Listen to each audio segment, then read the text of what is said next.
financial survival network, helping you survive and thrive in the new economy. Go to CarrieLutz.com and sign up for 30 free micro trainings on financial survival.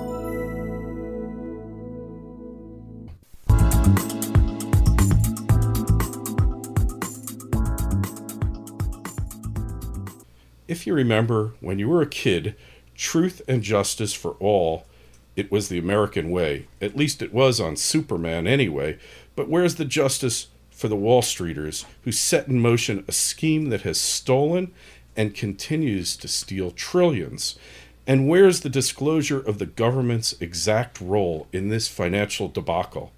Danielle Park is back to help answer these questions and many more. Hey, Danielle, we're back. Hey, Carrie. Hi. Hey, you've been making the rounds. I see you're all over the place, which you richly deserve to be. Oh, thank you. Leaving on a jet plane is the theme this month for sure. That's right. And we are going to see you at the Hard Assets Conference in New York on May 14th and 15th at the beautiful Marriott Marquis located in the newly renovated Manhattan Times Square district. And that place, believe me, a few years ago, you wouldn't be so happy to be there, like 10 years ago. And, that's something Bloomberg did well for the city, I think, right? I think it was Rudolph Giuliani who could take a large part of the credit. More of it, right. Yeah, but you know, Bloomberg, Nanny Bloomberg, for all his faults, even though he doesn't want you to eat trans fats, he will faint if the thought of you lighting up a cigarette or a cigar, God forbid. And then if you want to donate food to the poor, you know, forget it, because it'll probably be too salty, too fatty, and not in accord with the needs, as he sees them, of feeding the hungry. But Nanny Bloomberg, another day for him. What you've been talking about recently is the criminals who helped destroy the economy. And I think we could both agree they were part and parcel. They played an essential role in the financial turmoil and havoc that we've been experiencing, that you've been experiencing, that I've been experiencing for the past 5 years. It doesn't look like they're ever going to be brought to justice, does it? Well, you know, there's a range of players in this. I think there's everything from naive fools all the way to maniacal culprits. And I think that there's a gradation there. Some of them were outright criminal. Some of them were just conflicted and self-interested and abused powers. And some of them were just completely unaware and naive and didn't understand. So there's a whole range of actors there. And this certainly isn't unique just to our time, Carrie, because we've seen this same cycle of behavior so many times throughout the years in human history. So it's just our version of it this time. And it always, you know, we tend to be fairly self-absorbed. So every generation thinks they've got, you know, the most challenging set of circumstances. So I think that we do indeed have a very challenging set of circumstances, and there has been a very readily available history or path that we've taken to get to where we are today. And I think it's a story of extremes. I think it's, you know, we've had some very elite financial types that have been sort of extracting wealth and everything they could out of the economy. And now we've got the real economy rather prolapsed because it's been extracted so much. And then on the other hand, you have the backlash, which is now also fairly extreme, where you have people saying they don't want any spending cuts and they don't want any austerity, and they just want to live on credit and to hell with everything. And obviously, the two shall never meet unless we can get somewhere to a little more practical policies in the middle. Yeah, well, this fantasy dream world and the efforts to try to live in it and shirk one's responsibilities to behave in a reasonable and responsible manner permeated society at every level and every country in the world. It's no different in Canada. You guys just haven't had the blowback yet, but we see it in Europe. We're going to see it in Asia, because there is a belief that through credit you can build wealth. And there is a certain truth to that, right? Because as Robert Kiyosaki, the Rich Dad, Poor Dad guy, says, there's good debt, there's bad debt. Good debt is debt that you borrow to build a factory, to buy real estate to build housing for people. And not to say that what we had in the real estate boom was good debt by any stretch, but good debt enables you to build wealth. And I would define bad debt as consumers maxing out their cards to go get flat screen TVs and surround sound and create these man caves to insulate them from the reality of their impending financial doom. You need a man cave, and probably it should be armored and really probably dig a bunker, because the creditors are going to come after you. But the other thing is the government's role in all this. Fannie Mae, Freddie Mac, Sallie Mae, and the FHA, and all of these governmental entities all over the world, and central banks. Canada Mortgage and Housing Corporation in Canada, we have the same thing. Yeah. So there's no accountability from them.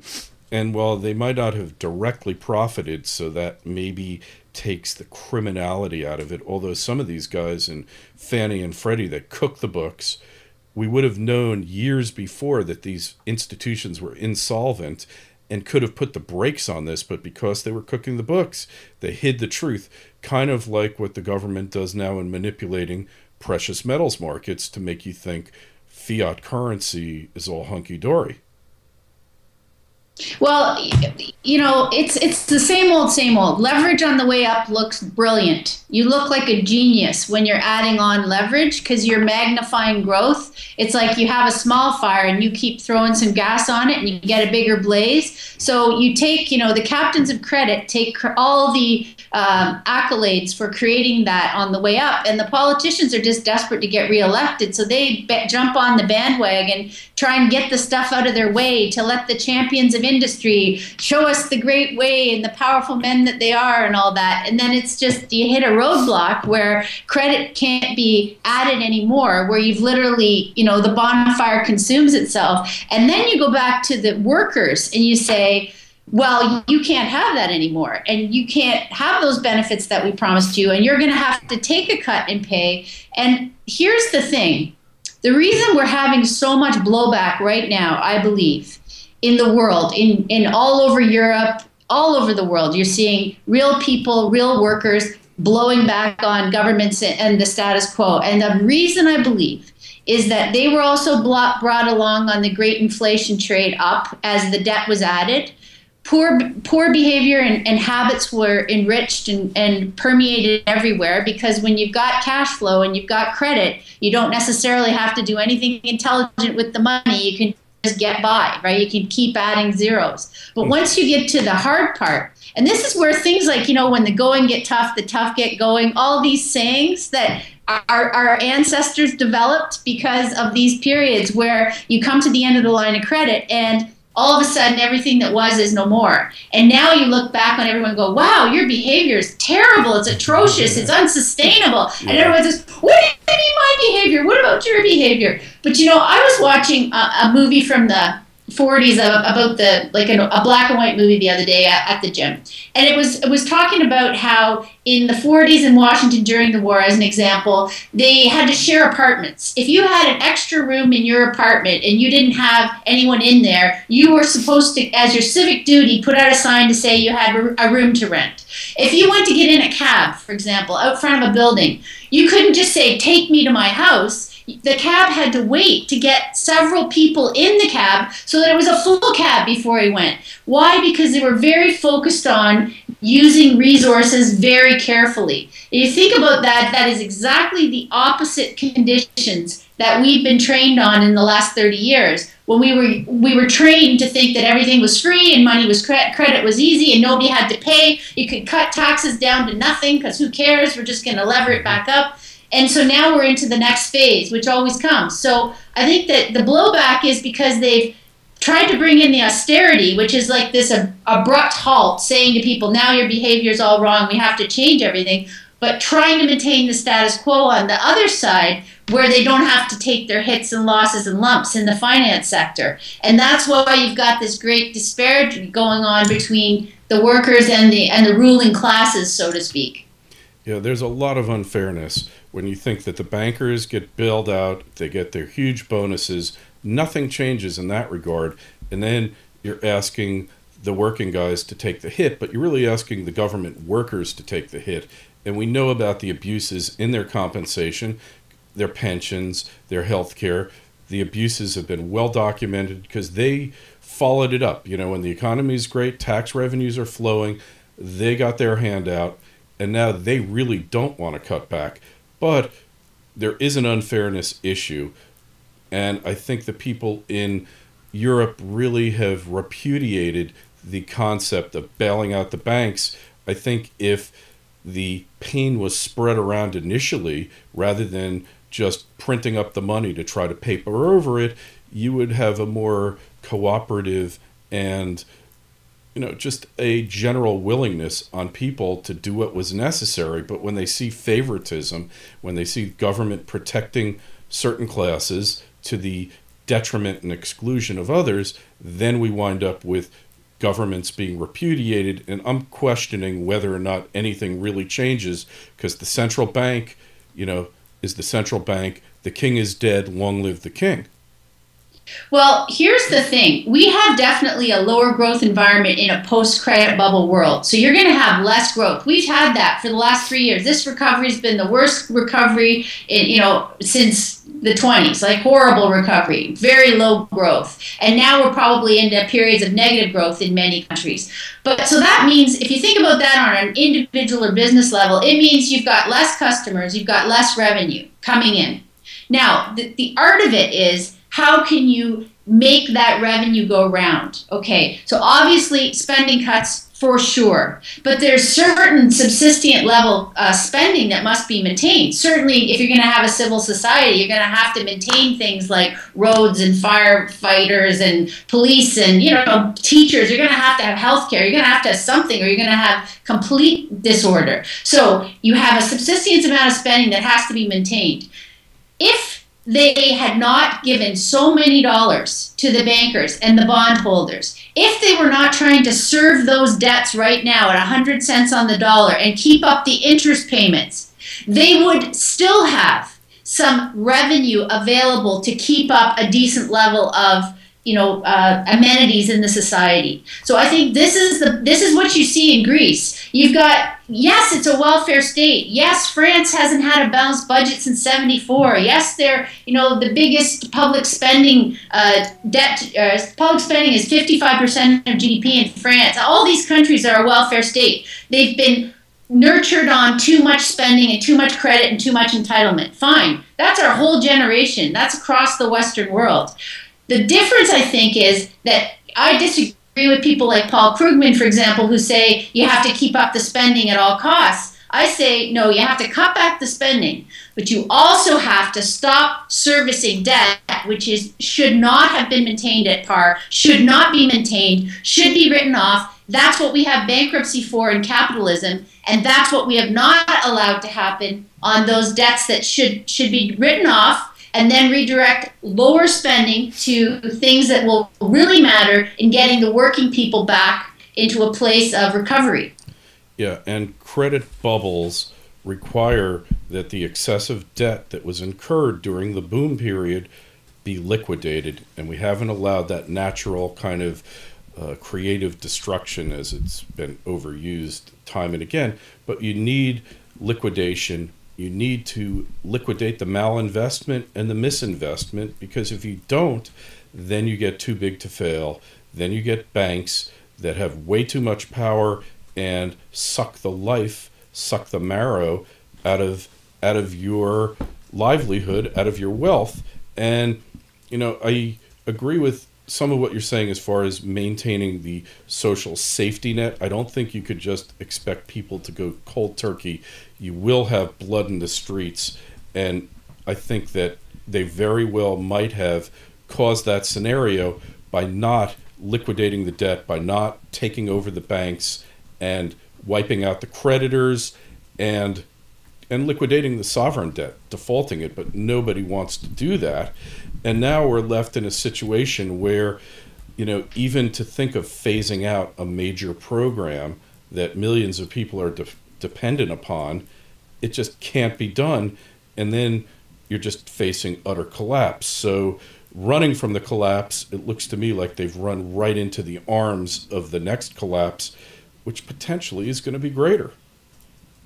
Greater, but I think potentially more cathartic, because we're now at the end of the rope in terms of, you know, more stimulus, more pumping, more. I mean, it just hasn't made any impact. LTRO has gone to make the banks weaker, not stronger. They have liquidity and cash in them, but they have bond portfolios now that are further underwater because they took that money, and then some of it got loaned back to the ECB. Like, this is just an insane diagram of shells being moved around. You know, I think as all these governments fall, and they're one after another, Carrie, I mean, it's just epidemic. I think that each time that happens, you know, first of all, no effective policies get implemented because the governments are constantly on the campaign trail. But also, I think you get to the end of the appetite for that approach. And the people that have been sort of, let's put it this way, politicians, we've said, want to keep their job. There's no question. They believe that by clinging to the financial elite, they would have the best possibility of keeping their job because they get their funding from that side. But what they're learning this time is that that's not sufficient to keep your seat if the masses are ostracized and left out of the equation, because they will just simply come and topple your government. So, you know, I think they're starting to understand that they have to be somehow more balanced, or somehow fight back against, you know, just bailing out one arm of the thing. And we're going to be adults. Like, we've been through a very childish time in human history. I think we see it on the investment side as well. I don't know how many times I hear from investors that investors don't like risk. What? Actually, if you don't like risk, don't invest. I don't know anybody that starts a business or tries to run a business in real time through the economic cycles, the ups and downs, you know, innovation changes, all that, that isn't incredibly aware of the various risks involved in trying to grow a business. I mean, it's huge. But we've had this mentality where people have got used to thinking there's, you know, there's a steady stream of dividends no matter what. Give me my dividends. To hell with the business model. I just want my dividends. I don't want volatility. I don't want risk. Well, then get out of equity investing. Get out of corporate bond investing, because none of that is actually guaranteed. Absolutely. And this risk averseness, you can't eliminate risk from the system because that's where the reward comes from. And if there's no risk, well, there's risk in everything. There's risk in leaving your money in the bank. There's risk in buying government paper. There's total risk. And our job as adults is to try to manage the level of risk we're willing to take for the return that we're seeking. And if you can't handle the risk, you know, if you can't stand the heat, get out of the kitchen. But understand that you're going to go to a place where there's always going to be risk, because there's always systemic risk. And that's something that we haven't appreciated as a society, is the degree of the systemic risk that all of this malinvestment and all of this easy credit has led to. So when you seek to avoid risk, you wind up subjecting yourself to far greater risk. And that's kind of the irony of the whole thing. Absolutely. It's a self-breaking mechanism, the whole ability to fail. And, you know, the poor regulators have taken a hell of a drubbing, and I'm not saying they don't deserve some criticism in this, but let's face facts. They were not funded properly for years and years now. No one truly wanted the regulators poking around, causing problems for the captains of industry that had this nice little deal all worked out with their politicians, you know, and the old boys club and the getting together for drinks and the nods and the winks. Let's face it, they were all extracting tons of money out of the system and all happy as larks to do so. So they were happy to placate their, quote, investors with whatever the investors seemed to demand, because everybody was mostly about taking out and very little about building value. And so now you want to know how to fix the system. Because everyone goes, well, how could we possibly get regulators? You know, they won't be able to do it. They're not smart enough. Whatever. The point is, let's put it back to a system where the people running the businesses, taking the risks, are on the hook for the outcomes. The problem is we've made it into such a complex web of other people's money, no accountability, no direct relationships. Everybody's a taker, nobody's a builder. And so, look at Goldman Sachs as a publicly traded bank. For God's sake, they shouldn't be a bank. They shouldn't be on the government dole. They should be partners. They can drive it into the bus into the ditch or not. It's on their own dime. That's how you correct a system. That's how you put the strength back in capitalism, is let the risk takers be the adults whose butt is truly on the line. That's the way it was in the good old days when these investment banks were partnerships and each partner put their capital on the line, and when push came to shove, the place got shut down. But once the public trading, public securities route was opened up for these partnerships, they saw it as the ultimate payday, and they went for it. But the thing about relying upon regulators, the SEC in the U.S. has never uncovered a fraud, to my knowledge, a major fraud, before the investors got ripped off. Bernie Madoff, despite having numerous opportunities for many of these scams taking place. So I think the key is you can't put your faith in the regulators. Maybe you need some elemental level of regulation more as the referee than the traffic cop. But to give you a perfect example of what happens with government run amok, I don't know if you caught this or not, but this woman was a controller of Dixon, Illinois, and ironically enough, Ronald Reagan's birthplace. And for the past 30 years, she managed to steal $53 million from this town. And over the past 6 years, she stole $30 million. Now, I went on the city's website, on Dixon's website. They don't have any financial information there whatsoever, no budgets, no nothing. Now, when I looked again a couple days ago, it looks like they're planning to add it to have some transparency. But their budget was somewhere between $8 million and $20 million. For the past 6 years, she stole $30 million.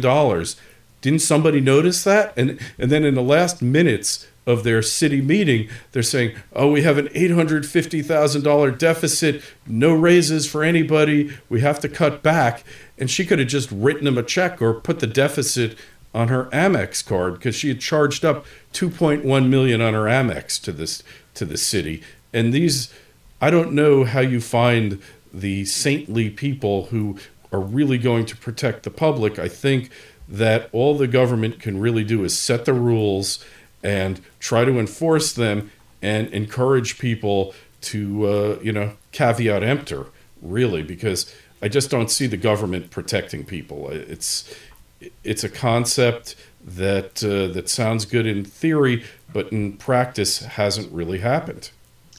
Yeah, I think I go back to, you have to build it one person at a time. You can't legislate morality, but I believe leadership matters in human beings. If you look at, for example, the country of Greece, one of the main reasons people will tell you why they don't pay taxes or follow the tax laws is because everybody's on the take. Nobody's following, right? So we're herd following species, apparently. And I think that where I go back to, everybody has to make an effort in the right direction. Everybody has to be the change they hope to see. And they have to model decent behavior. You can't be the leader of an organization ripping it off blind, taking everything for yourself, overindulging everyone in your family with, piles and piles of conspicuous stuff, and not expect the people under you to take notice of that. If you're hiring accountants to make things hidden and to pretend that your finances are something they're not, that doesn't go unmissed by the people around and under you. So I think,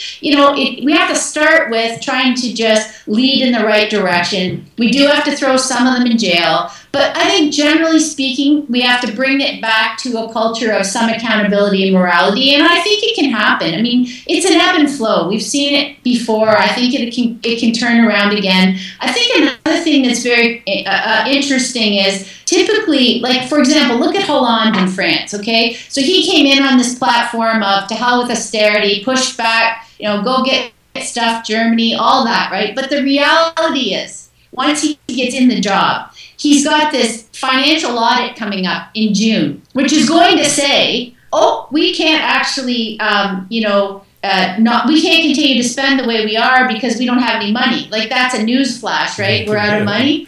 But it'll be a gift to him. And I suspect this will be the thing that helps him moderate his message, is that he's going to get that, quote, independent report. And he can say, oh, well, I didn't know those facts when I ran. I didn't realize that things are as bad as they are. And now they're telling me that we can't keep spending up at the level that we were. But I also think it may be the topple effect in the Eurozone, because I believe Greece will very likely leave the Euro within the next year. And that will be a great thing, because it will show the world that a country can exit and the world won't end. And we'll get up the next day and markets will figure it out and we'll go on from there. And I think that will be helpful, because it will finally get us through this bloody extortion phase where we've been for 3 years, Carrie, where every single time things start to go down, the bankers say, oh, you better stop that because, the world will blow up. And that's just a big fat lie. It won't blow up. We just have to let bad stuff that's not worthy of the value it's at go down, clear, start over, tabula rasa, and we'll be able to move forward. Clearing the decks. And I think that is probably the best thing that can be learned from all this, is get it behind you, get rid of the debt, get rid of the obligations, the ones that you have to honor, because people will literally starve or die on the streets, and we can't have that. At this point, I mean, you have to figure out how to do the minimum amount of funding to get the maximum effect and phase it out, and let's get on to the next phase. And I got to get on to the next phase here, but I will be seeing you in New York on Monday and Tuesday. I'm looking forward to meeting you up close and personal, doing some more interviews. Got a booth at the Hard Assets Conference, hardassetsnewyork.com, hardassetsny.com, and we will see you then. Okay, Carrie, looking forward to it. Thanks. Hey, you be well.